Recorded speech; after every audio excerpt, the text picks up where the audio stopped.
ENJC have control to all units and shift supervisors. Be advised, we have a signal 1000 at 2049. Control,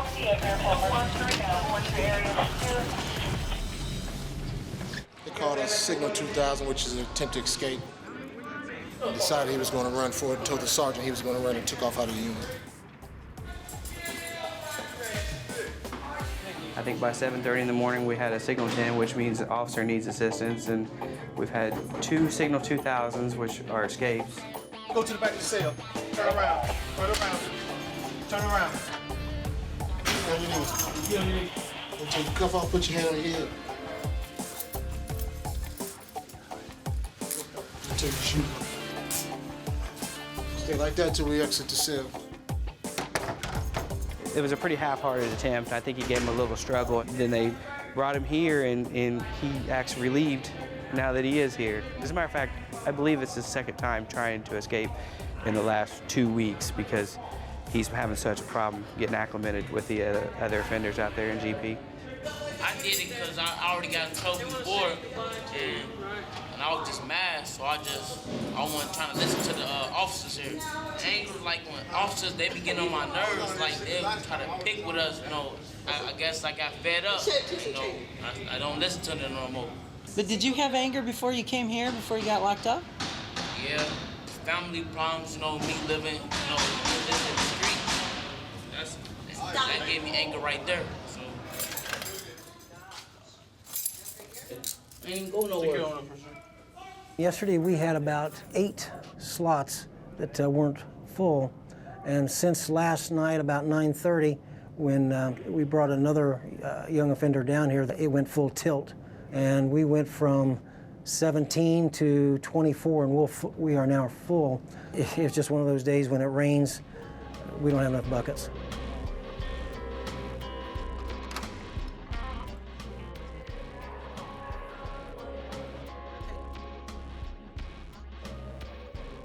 Trying to find some way of getting out. Hal made his first move to scale the Pendleton fences at the crack of dawn. I hit the fence last Saturday, too. Almost made it over that time. I'm not scared to get cut. Wouldn't have been my first time. I've cut myself before with that fence. I'm used to so much pain from early on in my childhood. It's just a small scratch. I could have a gouge from here in my arm down to here, and I'm just gonna look at it like, wow.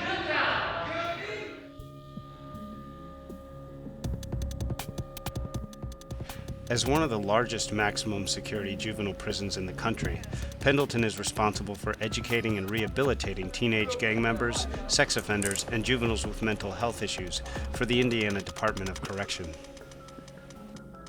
In our jurisdiction, in our state, the Department of Corrections really has become a solution to a very aggressive, difficult child to handle. Truly those kids that are seen as public threats.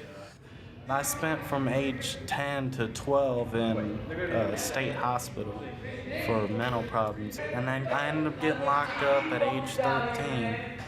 From there, I messed up by getting in a lot of fights at school while I was at placement, which got me terminated from there. Threatened my caseworker. They kicked me out for that, and now I'm here. Been here for the past 3 years.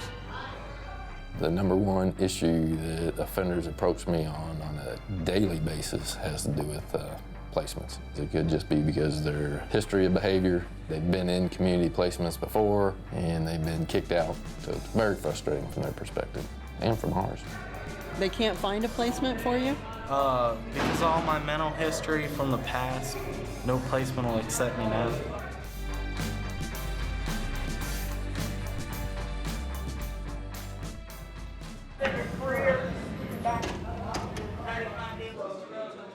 Finding placement for offenders isn't the only challenge Pendleton staff members face. Director Mia Black has to deal with a different set of issues in D Complex. All of the offenders in our intensive treatment unit are low functioning through education or behavior. A lot of these kids are so used to beating up someone or cussing out someone to prove a point instead of just simply talking and discussing their issues, because they wasn't raised to be that way, and I try to get them to get into that mindset. Most of the teens who arrive at Pendleton bring a mindset of their own. 18-year-old Edgar Munoz has been locked up for 14 months. Today, he finds out he won't be promoted to his next level. Sawyer, I'm in level 2, I'm in level 1, and I need to talk to Miss Black. She know I was in level 4. I want to know if you need to talk to her. Yeah.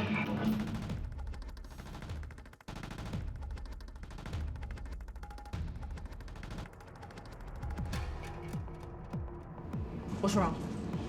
They told me I'm in level 1. Don't worry. I'll talk to Sawyer, see what he has to say, and we'll go from there, okay? So just stay in here, cool out for a little bit. Okay. Instead of them running from their problems, they need to face them and address them, but they need to do it in an effective way.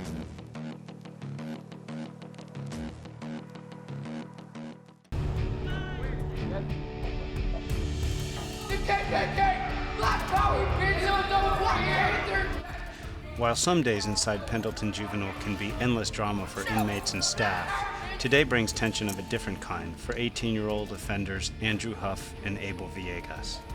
Review hearings to determine if they'll be released from prison. I got arson, theft, and breaking and entering, and resisting arrest. And I got probation violation for threatening to kill 3 girls. Well, I'm nervous because this determines whether I go home or not. But then again, I'm confident that I'm gonna go home because I ain't been in trouble in a long time. And I got future plans to go to college and play football. I got my GED, so hopefully I'll make it. The Administrative Review Committee is it's an opportunity for the offender to come before a panel, kind of like a parole board, and convince us as a panel, as a board, that he's changed, he's made a difference, and he deserves an opportunity for release. Before getting locked up, Abel was a member of Sereno 13, a gang known for aligning itself with the Mexican mafia. It was kind of fun to me because back in the day, I loved violence when I was little. I never had a father, so that's probably where I didn't have enough discipline. So I love fighting, and that was just me. Gangs weren't a problem for Andrew Huff. Anger was. It's like when you build up stress, it's like a bomb exploding.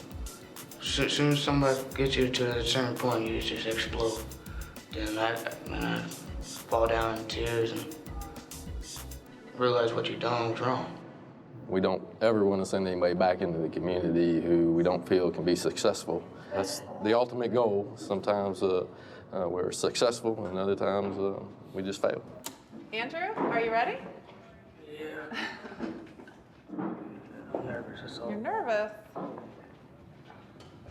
Why don't you go ahead and talk to us about why you're in prison. I'm here for arson, breaking and entering, and theft, and resisting arrest and probation violation. Relax, okay? What we're doing here today is all about you. And you said that you have some anger issues, that boil up inside of you. And that's what happened. That's what happened in the community. That's why you set a fire. That's why you threatened those girls. You need to convince us that you've got a handle on that and that you understand what it is that boils up inside of you and causes you to want to be so angry that you might hurt somebody, okay? So look at us and think about it. And remember that we have confidence that you've got the answer.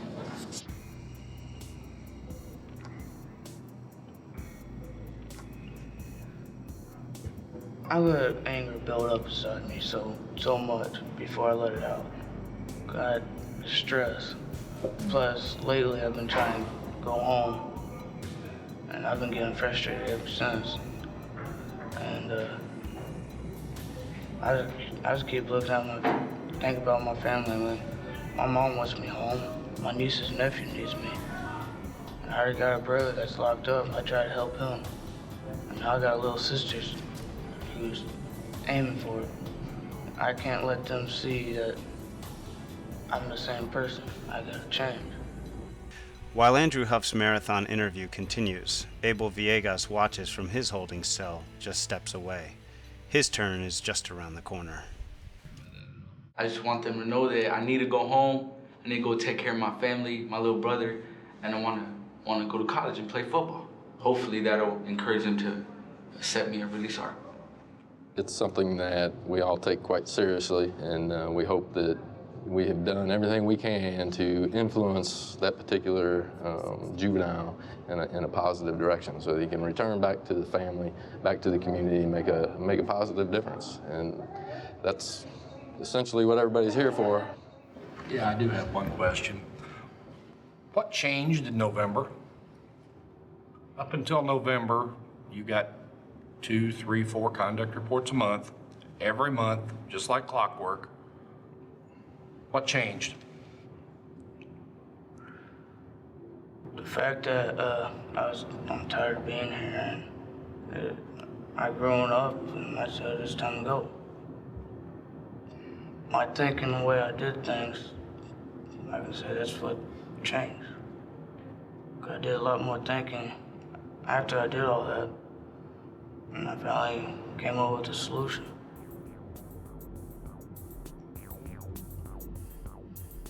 You probably came up with the right solution.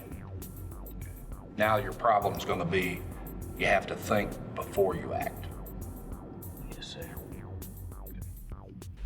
While the review committee considers Andrew Huff's release from Pendleton, in the segregation unit, 18-year-old inmate Marcus Branch is facing the possibility of spending several more years behind bars. I'll probably end up going to court from here, and they say I could face 6 to 20 years in prison for what I did. What happened was, this staff member, he's kind of big and stuff like that, and he always talks crazy to me. I forgot what he said, but basically I was like, fuck your family.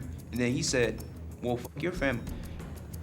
I don't know, I always wanted to fight him, but I got to, swinging on him and stuff, and I thought he was gonna swing back, but he didn't, so I just kept on swinging on him. Most of the offenders here are very loud. They put themselves out there and they try to act really, really rough and tough and try to sound that he's really quiet and he can snap in a moment. He hit the ground, and I was thinking about stomping his face out, but I was like, nah, I'll show him mercy. So I just left him alone. We talk about that with the staff a lot. I call it a kind of a total awareness thing, that they have to constantly pay attention to everything that's going on at every given minute, because you just never know where those outbursts are going to come from. Out here, yeah. Felder, I'm gonna get you out of here in just a minute. While Marcus Branch sits in seg calculating his fate, across the compound the future of Abel Villegas lies in the hands of the review committee. Get started. I'm not afraid of no questions. I'm just afraid of them saying no, but I don't know. I'm gonna make it. I know I'm gonna make it. You ready? Yes, sir. Why are you here? Violation of parole. I violated, I had a pistol while I was on parole, so I got possession of firearms. So they violated. You were out for how long when that happened? About a month. So talk to me about your STG ties. I was tagging stuff up like my clothes and my shoes, my shower shoes, and a blue chair in GP. I had tagged it up, so I got rolled up for it, and they sent me over here. By tagging it up, do you mean that you were destroying the property by writing gang graffiti on it? What gang are you affiliated with? Sir 13. How do you deal with your gang affiliation once you leave here? I'm just gonna ignore them and go to school. You think just ignoring them is gonna work? Hopefully. Did it work the last time? No, last time, I didn't have no future plans. I got out, I didn't have my GD, and I didn't have no future plans. So now I do. Now I got an education. I got my GD here, and I'm gonna go to college, play football. So. What was your intent with the gun? Why'd you have it? Protection. From? Other gang members. Let me ask you this. If I sent one of my sergeants to shake your room down right now, and your release was dependent on whether or not there was STG material in your room, are you leaving or not?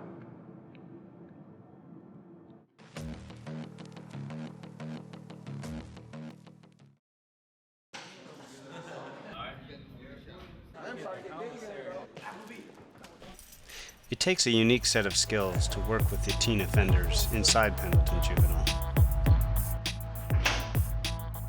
Shoes. Personal, man. D-Complex presents some of the prison's biggest challenges for Program Director Mia Black. Is it frustrating? Absolutely. Is it rewarding? Absolutely. I've had offenders that you just want to shake and just say, snap out of it, grow up, you need to go home, and they just don't grasp it. And I've had a lot of success stories. So although the rewards can be few and far in between, when you see them, it gives you a purpose to be here. What's up, you guys? It's up to Mia to carefully dissect the issues behind Edgar Munez's meltdown. Munez was transferred to D-Complex a month ago from another unit. Since then, he's had trouble passing the 5 levels needed for release. Earlier in the day, he was told he was back to level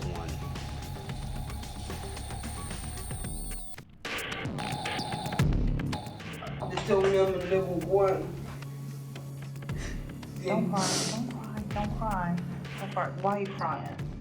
Because I talked to my mom and Sawyer he told my mom, I'm finna get out probably if I make my T1 today, I can get out 4 weeks. Don't cry, don't cry, hold on. I'm gonna make my best effort to get kids to trust me and believe that you are here for them. I haven't seen my mom in 1 year and 2 months. I write letters to my mom, but I want to see my mom. They're so used to nobody caring. I want to show them that I care, I want to be there for you. Here's what we're going to do. And I want to get out and stay with my mom and my sister, because all my family, they are in Mexico. And I got in America only my mom, my sister, and my grandpa and me. Hear me, guys. I was before in level 3, and you tell me that I'm gonna make my level 4 because I was being good and all this stuff, and I tell that you tell me I'm in level 4, and so he already know because he told my mom I'm in level 4. So he don't really care about what he say. He care about what He cares. No, he cares what he cares. Because nobody knows you guys like Mr. Sawyer. He's here with you guys all day, every day in those units.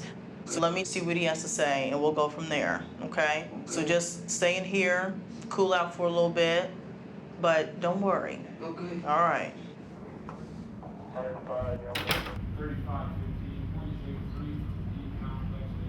What's going on with Munez? He wants out of treatment team. Okay, so you're saying he's a level 2. And he's thinking he was... now, for sure.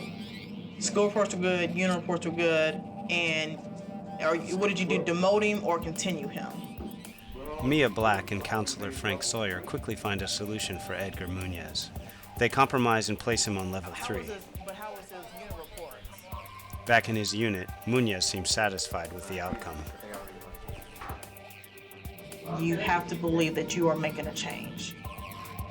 You may not see it today, you may not see it tomorrow, but somewhere along the line, you have made a change or a difference in somebody's life. And that's what we're here for.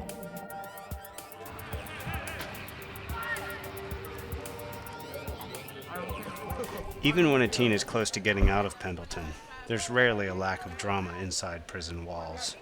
35, be advised, 2J3 securing D9 from HCU. 18-year-old Andrew Huff has been locked up for 14 months. Today, he's facing one of the biggest days of his life, his release interview. What's different with you personally that's going to keep you focused, to keep you from getting angry once you're out of this environment? As I've been here, I learned how to talk to people. So once my anger comes up, the only thing I gotta do is go to timeout or walk away for a minute and go talk to the person or go talk to somebody else. see if they can give me some good advice. Who have you hurt through all this? My mother, my little sister, and my nieces and nephews. That's it? Was it an apartment that you burnt down? The arson. Yeah. What about all the people that were impacted by that?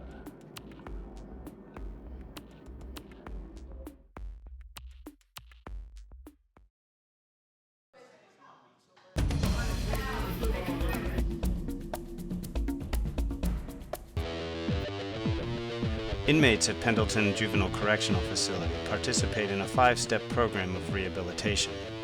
Then, they have to prove to the review committee that they are ready to be released. Was it an apartment that you burnt down? The arson. Yeah. What about all the people that were impacted by that? It was an abandoned apartment. It was It an was abandoned abandoned. building. What about the place that you burglarized? How do you think it made him feel for you to go in and burglarize his place of business? I really upset him and probably made him mad. And what about the 3 people that you threatened to hurt? Or kill, was it? Who were they? One was my ex, one was my brother's ex, and one was my cousin's ex. Do you think they were impacted by that at all? I don't know. I know one of them was. How were they impacted? Upset, scared, worried. How do you feel about that?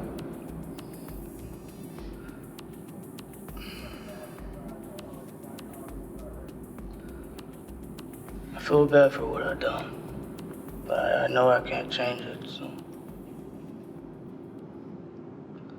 But I think I can try to help them, apologize to them, and try to make things right with them.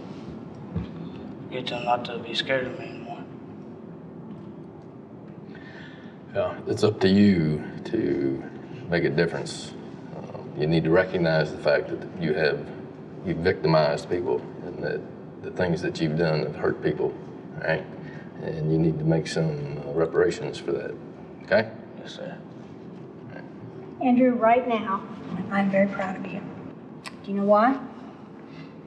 Because you've been honest with us, because you've spoken from the heart, and because there's no doubt in my mind that you mean what you're saying right now. The real key for your future and those people that you really care about is whether or not you can keep that honesty and sincerity right out in front of you as you walk out this door. Before I got here, when I was locked up before, I made a plan before I got released that I was going to try to help others. And I got locked up and realized I didn't do much of anything. I just made things worse. That's what I want to continue to do when I go home. Absolutely. Okay. At this time, we'll ask for a vote of the committee on the recommendation of the promotion of Andrew to the release phase. Ms. Blessinger? I agree. I support also. I do too. I agree. I support. Congratulations, you're promoted to the release phase. Don't forget everything you learned, all right? Yes, I'm breathe now. I'm a little shocked. I knew most of it could have got me denied, but they accepted me, so I'm impressed. Andrew Huff has earned his release, and he's on his way home. Cellmate Abel Villegas might not be so fortunate. Good that he made it. He needs to go home. We all do.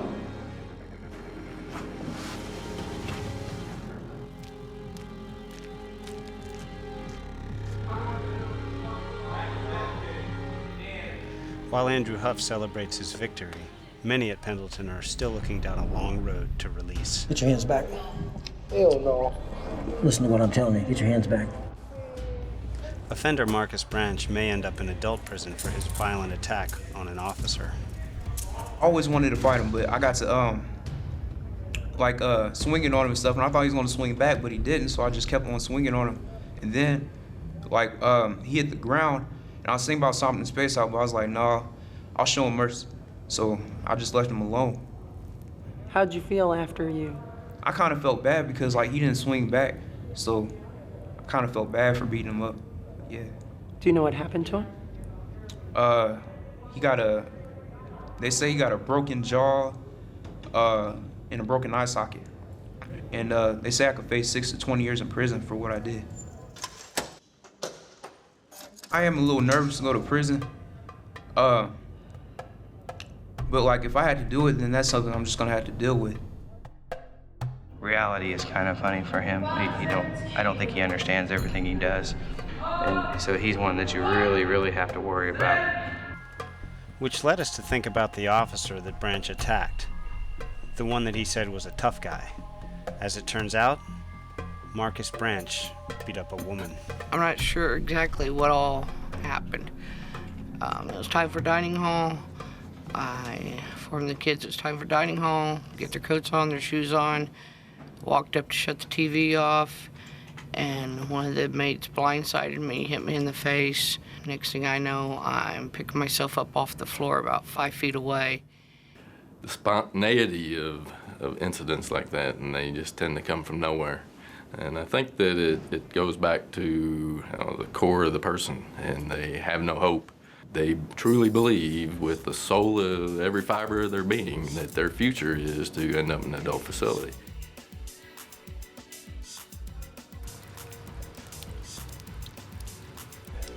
The average length of stay is 1 year for teens inside the walls of Pendleton Juvenile Correctional Facility. 18-year-old Abel Villegas has been here for 10 months. Today is his shot at convincing the release committee that he's ready to go home. We review their packet, and we know that they're essentially eligible to come to the release committee for review, but we don't ever talk about it in advance. You had how many counts of battery? Like 4. What were the batteries about? Racism. Racism? Tell me what that means. Well, when I was going to school, when I had just came up here, there was a bunch of kids just calling me names and stuff. So back in the day, I just used to react to any stupid stuff. Like if somebody called me a name, I'll just react to it and start fighting right away. So that's how I got mostly all my batteries from, people calling me names, racist names and stuff. Was any of that gang related? No, sir. Talk to me about your victims. Victims? Well, they're rivalry gang members, so we don't get along with them for certain reasons. Now, you just told me a few minutes ago that those were not gang related. What victims were you talking about? Any? Any? Well, some gang members, then some were for racism. Probably the number one thing that I'm looking for is sincerity, that they truly have reflected on what they've done, the harm that they caused to victims, to the community. When you were just talking about your victims, you were smiling. Why were you smiling? Because I don't know if because I didn't get the question, like victims. I don't know what victims he was talking about. Do you know what the word victim is? I mean, do you know what we're talking about? Okay. The people that you hurt. Okay. So do you think about that? Are you remorseful for the things that you did? No. Do you feel bad for what you did? No, because of what they were doing to me. They was hurting me, so I felt that I had hurt them too.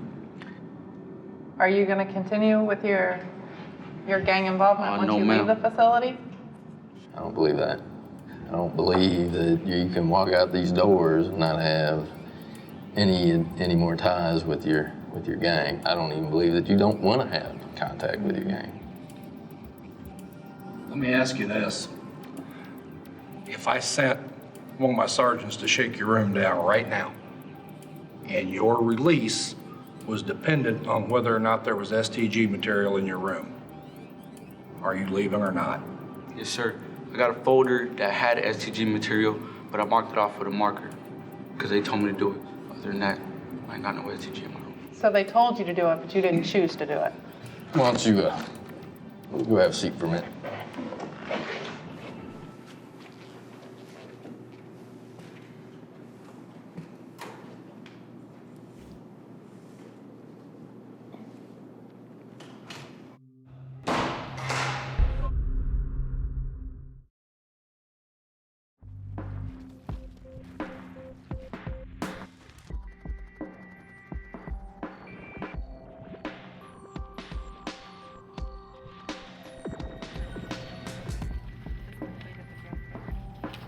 One thing that I'm looking for is, is sincerity. While staff debate if he's ready for life on the outside, Villegas' counselor weighs in before the final decision is made. I talked to him quite extensively the last couple of days, and he seemed fine with me. We talked about changing his behaviors, because there will be a lot of temptation once he gets released. Right. I don't know, kind of mad because I don't think I'm gonna make it because they say I'm not ready to go home. So. He's not remorseful for any victims. He doesn't understand that concept whatsoever. I don't believe for a second that he is done with any gang affiliation. I don't believe that with any fiber of my being. I guarantee you he will walk out of this facility, and the first thing he's gonna do is go back and meet up with his gang buddies. Guaranteed. I don't know, I was just being honest. Every time they answer me, I was just being honest all the way. So. My biggest concern is the lack of remorse for victims. I'm going to refuse to advance him anywhere until he makes some headway in that regard. Yeah. Okay.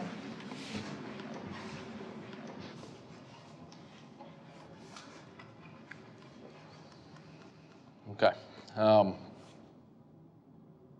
At this point, we're going to send you back and get you to refocus on some other issues, primarily victim empathy, victim impact programming.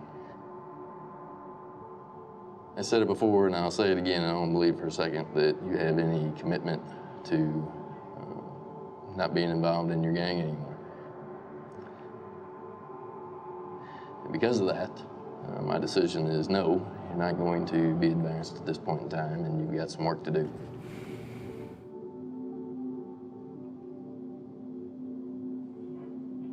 Do you have any questions?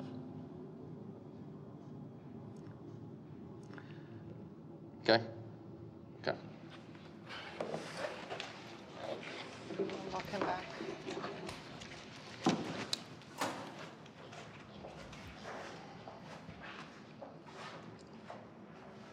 He definitely has no concern whatsoever about any of his victims. It was clear just through his interactions and talking with him there and making him discuss his gang-related ties and things like that. I mean, he is a clear example of the type of juveniles and kids and offenders that we struggle with every day. I know you're upset, okay? But this is only gonna help you, all right? And I'm bringing in a mentor. We're gonna get together and individualize, sit down one-on-one, and see where we're going, okay? So we'll talk more when we get back, okay? Go ahead. It's a chance we take too. I mean, some kids are ready to go, and we have to make that determination that they're ready or not ready. And today? He wasn't ready.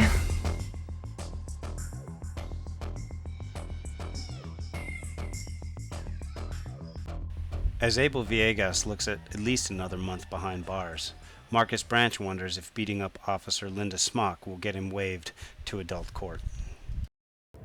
Like, okay, I am a little nervous to go to prison.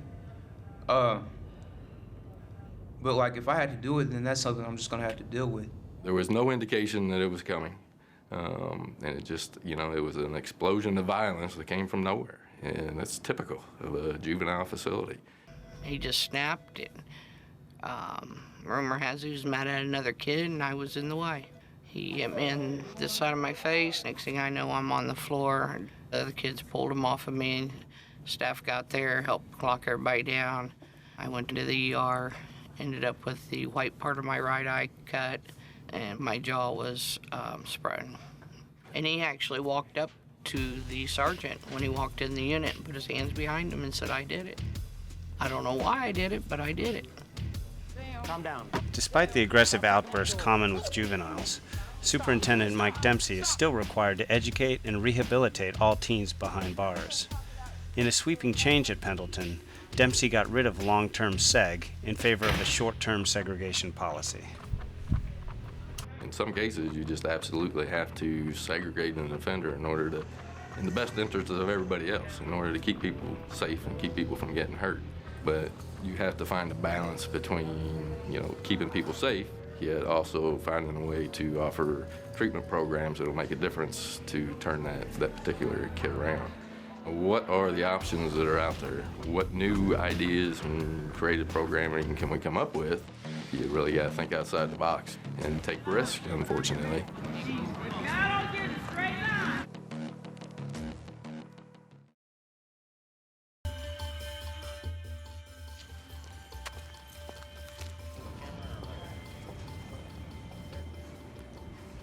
Abel Villegas came face to face with Superintendent Mike Dempsey and the Pendleton Release Committee to prove he was ready to go home. You need to truly be committed to doing away with those gang affiliation that you have. And I don't believe you're anywhere near that. When it comes to looking at the harm you've caused others and your victims, that seriously concerns me. It's like parole board for juveniles. And so it's a high-stakes process where the juvenile offender has to convince the board that they are ready to go back into society, that they've completed their program, and that they've learned something that they can use when they leave. You have absolutely no empathy in regards for them that I could detect, and even in a most minute trace. There isn't any. And as you saw, as we went through that, there were some concerns.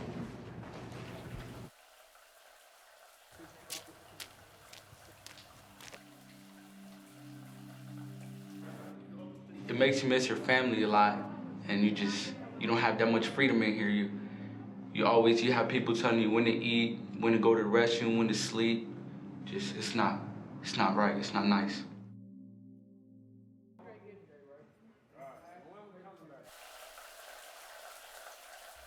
Across the compound in Segregation, Marcus Branch's future lies in the hands of a county prosecutor. For the most part, all of them are good kids. They've got their problems, but for the most part, I think they're all good kids. Only thing I can say is, watch who's behind you. On the day that he snapped, Branch was only 2 weeks away from being released. We tried to find out why he would risk everything when freedom was so close. I kind of blame it on the neighborhood I was raised in. I can't really blame it on my family. I had to say it was where I'm from, the neighborhood. Okay, so if somebody let you out of here, put you in a great neighborhood and big house, gave you a job, do you think that would keep you on the straight and narrow? If it was all handed to you tomorrow, could you stay on the straight and narrow? It'd be hard because I'm just so used to doing the things I did to come back here and I don't know, it'd be hard. I don't think I could.